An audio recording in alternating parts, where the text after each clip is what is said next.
Howdy, howdy, howdy. My name is Jared Wong, and today I will be presenting Courage the Not So Cowardly Dog. Short little disclaimer before I get into this: Courage contains animal abuse and domestic violence, so keep that in mind when we present. Now, who exactly is Courage the Cowardly Dog? Well, Courage is a cowardly dog, but in actuality, he was found by Henry and Teresa. No dog last names because they were later taken away by an evil mad veterinarian who sent them to space. Now, Courage was abandoned as a pup, but he was later found by Muriel, where he was taken into the home of the Bags. Now, he lives in the literal middle of nowhere, where creepy stuff goes on, and it's up to Courage to save his new home.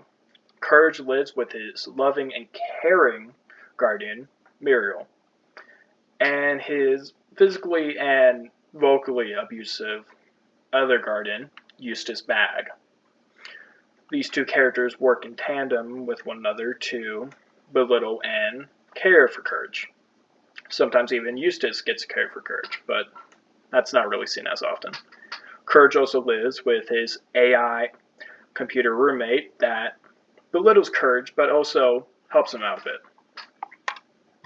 Now, the theory I wanted to apply today was psychoanalytic theory, a theory developed in 1896 by Sigmund Freud, who used the theory to make his own little 4 stages of how humans develop and also get disorders. He explained them by sexual desires and other acts like anal and phallic and oral that were just frankly wrong, like really wrong.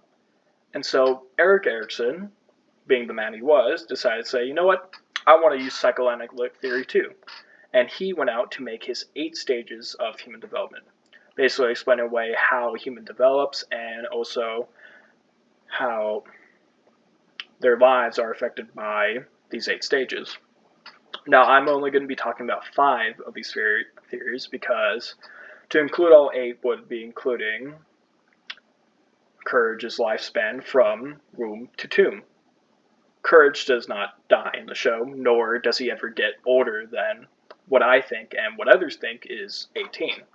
But I will explain the last 3 stages. Intimacy versus isolation from 80 to 40, until someone's desire to go and find someone that they want to love, or it shows their isolation from intimacy. The next stage, genitivity versus stagnation from 40 to 65, shows a person's stagnation. Do they feel like that their life is stagnant, that nothing's happening, or do they feel like they are meant to be in this generation? The final stage, integrity versus despair, from 65 to death, shows a person's ability to show integrity for what they've done throughout their life, or are they truly feeling despair of who they are, and do they just want to finally see what's knocking at heaven's door? Now to the actual application of his theory. Stage 1, trust versus mistrust, 18 months. In the episode Remembrance of Courage's Past, we are shown that Courage's parents, like I said before, were taken away from him at a very young age, when he was only a couple months old. This has instilled mistrust and Courage for his entire life, treating everything as some sort of game that if he's not playing it correctly constantly, his newfound guardians will be taken away from him. This is best shown in Season 1, Episode 1, where Courage is constantly frightened at night, staying up to see if anything's trying to hurt them, even waking up Eustace and Muriel when there's no threat to be seen. His mistrust was probably best demonstrated in Episode 10 of Season 1, where Courage and Eustace were both at this burger establishment, where Courage had this faint thought of the couple who run the company were gonna eat Eustace and turn him into a burger. But when all the drama was set, Courage was wrong. There is no reason to freak out, and this shows his development of mistrust for the world and what he has. Now, Courage has been slowly regaining his trust with the world. As stated before, he was founded by Muriel, and a catchphrase he said not specifically in episode 1, season 3, but a catchphrase he says so many times, "Oh, the things I do for love," shows his regain of trust for someone that he loves. He does things that he does for love because he trusts and loves Muriel. Moving on to the next stage, stage 2, autonomy versus shame and doubt, from toddler to whatever age I have here. Courage's lack of autonomy and confidence to stand up for himself, he often gets pushed around. In season 2, episode 2, he gets pushed around by the character Cats so many times that he just toys with them. Eustace also constantly reinforces Courage's shame and doubt in episode 8 of season 1, where they get a new little duckling that's added to the family, but Eustace doesn't see him as a threat, more or less as the perfect son he's always wanted, and constantly shames Courage for thinking otherwise. Going over to stage 3, initiative versus guilt, from 3 to 5, Courage often hesitates due to fear. I mean, who doesn't? When Courage is presented to a basement that is dark, cold, and decrepit, he immediately slams the door and runs away. But Courage's initiative is shown through this, where he runs back and instead of going away, he opens the door and goes down to the basement to confront whatever's down there to save Muriel. Now, while Courage doesn't often show guilt in the show, there is one major example that I cannot pass up. In season 2, episode 1, there's a magical talking tree that Eustace hates for some odd reason, because he hates everything that Courage likes. Courage is then forced to chop down the tree, and Muriel is visibly shaken up by this. She feels sad for what Courage had to do. Courage, seeing this, is guilty. He feels so much guilt that he doesn't know how to contain it. Moving on to stage 4, industry versus inferiority. Courage's inferiority complex is constantly instilled by Eustace's belittling of him, calling him a stupid dog that makes him look bad, reinforcing the inferiority complex that Courage already has and is now being heightened to an extreme. It happens in the intro for every show. But in every episode of the show, Courage is always there to save Muriel and Eustace from whatever might behead them. Rather that be some random swamp monster, or a deer that hunts man, or even a duck named the Quack. Courage does everything he can to save them.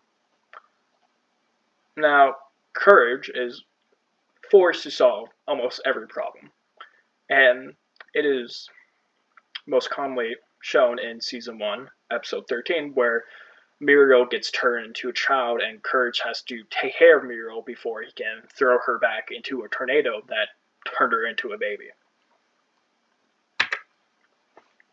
And going on to the final stage, stage 5, identity versus role confusion, where I think Courage is in the most. Out of any stage on the list, I feel like Courage is somewhere between 12 and 18 in the show.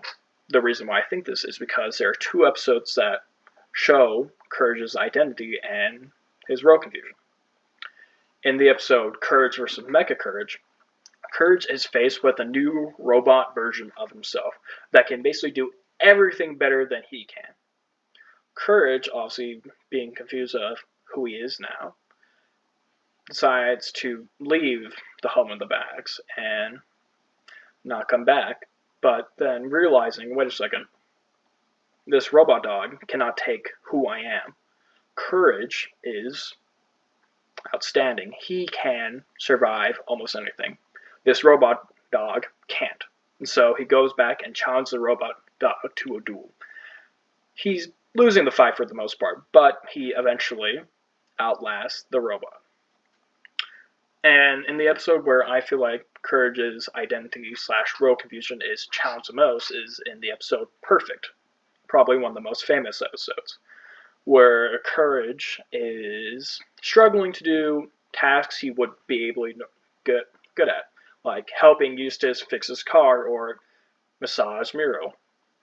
In the episode Perfect, Eustace hires a tutor that can basically make Courage perfect. Once she fails to make Courage perfect, she tells Courage that he's not perfect and can never be perfect, no matter what he does. This gives Courage major nightmares and instills in him that if he's not perfect, then he's not going to be able to protect Muriel and Eustace. In the episode, he has multiple dreams about how Muriel is shattered because he can't protect her by being perfect. Now moving on to the theory I want to apply to Courage that he's not really for is cognitive development theory. See, cognitive development theory was created in 1936 by Jean Piaget. He made this theory after observing children scoring the wrong answers on an IQ test in the same age group, and in different age groups, the same children would score bad.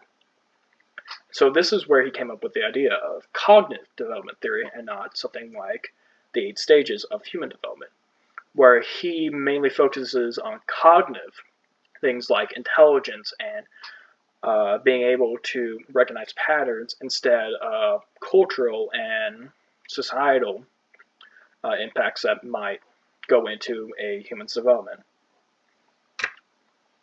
Through this, he made 4 stages. The first stage was learning through sense and movement, from 0 to 2. The reason why this stage doesn't work on Courage is because from 0 to 2, people are learning to learn what their senses are and like how to do different things like grab and like taste. Courage, for the most part of the show, is an adult or is a teen. Courage never goes below that, and in only one episode do we see Courage as a baby, and he is far past anything that has been seen in what this stage recommends.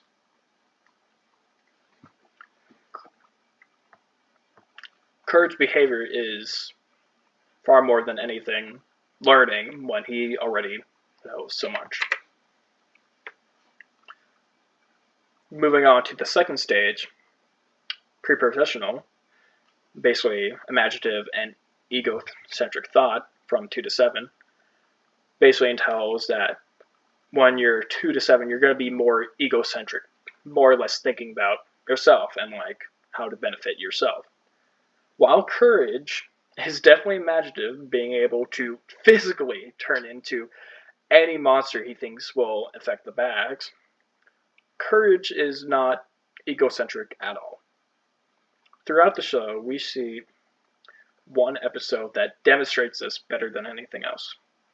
In the episode The Mask, there's a character named Kitty. She has an unbridled hatred for each and every single dog. Courage, thinking that Kitty just hates him because he's a dog, goes out and tries to understand why Kitty is so angry at him, and also try to stop Kitty.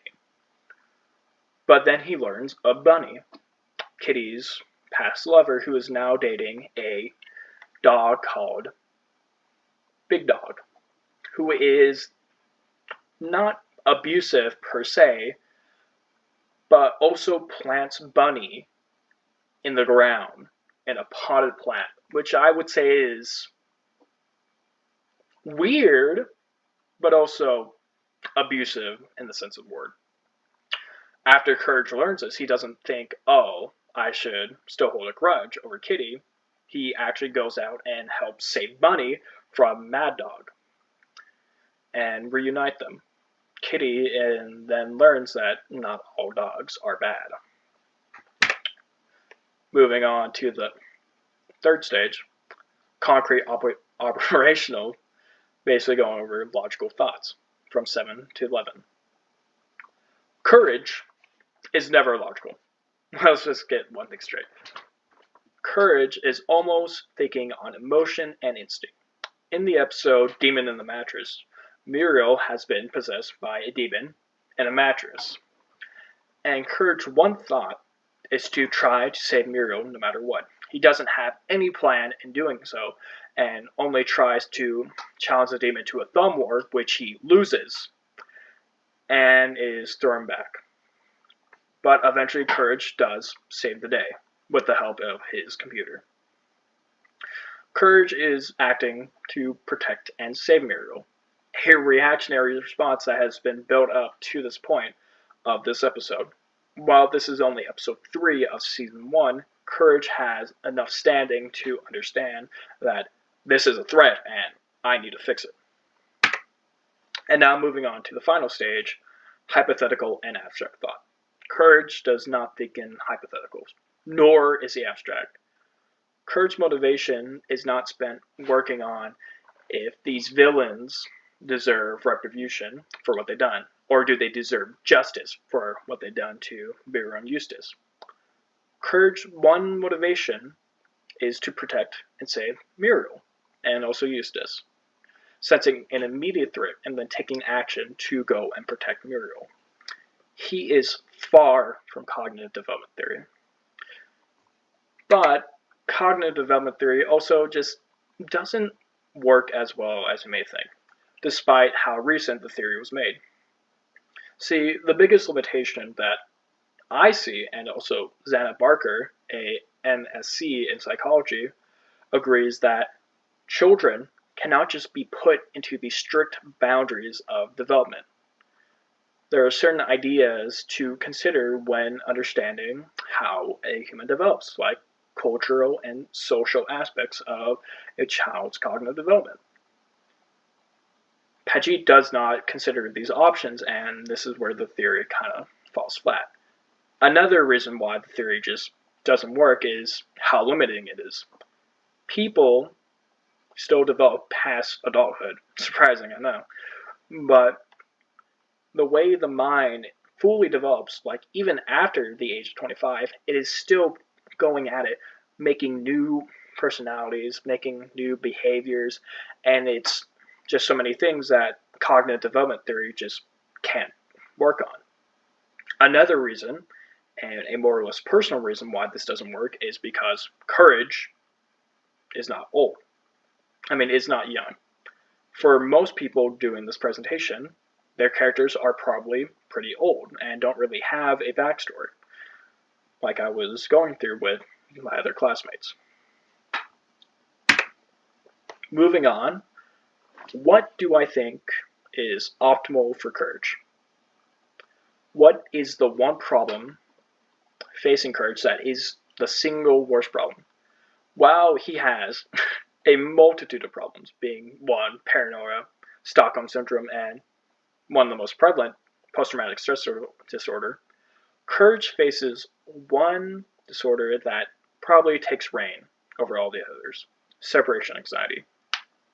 As Mayo Clinic puts it in their article, it has been found that separation anxiety starts as young as separation from parents from 0 to 18 months old, as Eric Erickson puts it. This disorder can trigger then and persist throughout the entire life of the person. Now, what problem is it that caused him to be this way? Well, if one thing could be changed in Courage's life that could stop him from having separation anxiety, is to honestly never meet the Bags in the first place, to never have his parents taken away from him, because that was the one event in his life, the one huge traumatic event in his life that caused him to have separation anxiety in the first place. Now, it would be good if that event never happened and we got Courage, the courageful dog, but sadly we don't get that. Now, what's something we can do now? Well, courage, despite having separation anxiety, isn't that much a prevalent issue. It in fact helped courage deal with different monsters. But if there's one thing I could do, is I would give courage therapy for his separation anxiety. As Cleveland Clinic puts it, separation anxiety is only best treated with therapy. One day out of the week, Courage can go sit down, relax, and help lessen his stress and the anxiety he gets whenever he's separated from Eustace and Muriel. Moving on, what is one thing that is optimal for Courage? Well, I think the most healthiest influence in his life is Muriel. Muriel is a caring and loving mother that does everything in her way to help Courage with whatever he has. And according to Sandy Schwartz, on an article he made from research from Child Trends, a organization that aims to help child development, puts it, the best thing to do for a child's development is a parent's love. This helps stop and even prevents behavioral problems and behavioral disorders, giving Courage what he needs. And one thing that I would like to improve on, the healthy aspect, is to get more love from Muriel, and for Muriel to be a more prevalent existence in Courage's life. That is the end of my presentation. Thank you.